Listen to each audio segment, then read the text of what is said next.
Hey guys, Brandon from Weatherskin. We are back at the ZS2 Technologies facility. Today we have this building already sealed and primed.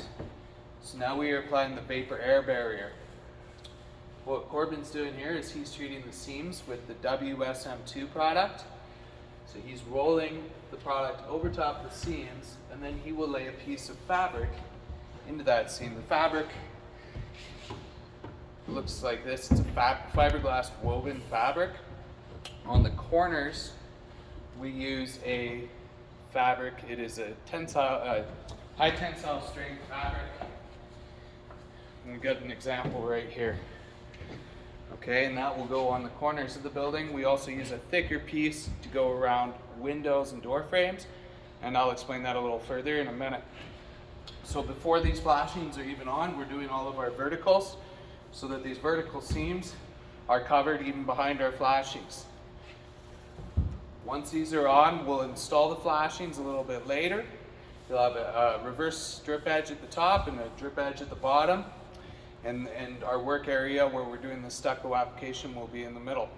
And what we'll do on the flashings, on our nail strip here, what will happen is we'll have a piece of fabric that goes onto that nail strip and onto the wall, and it completely eliminates that seam where a lot of problems occur in a lot of buildings.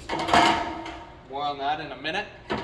The machine that you want to apply when we start the spraying application, you want to be using something with 2.53 horsepower minimum. An airless sprayer is fine, an airless electric sprayer.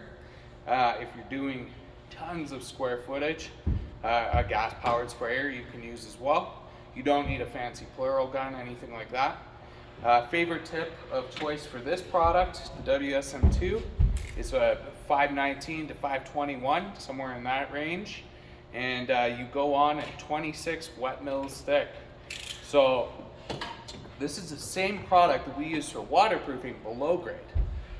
Waterproofing below the grade, we always use the thick fabric on all the seams, not the fiberglass fabric, and we want to achieve waterproofing. So in the case of below grade, we use the same product, but we do a 60 mil wet film thick, which is about 3 times as thick as what we do for a vapor air barrier.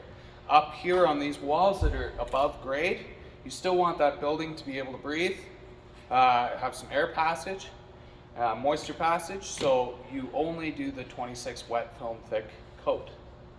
So you will see more of that as we apply, and I will let Corbin continue, and I'll even give him a hand.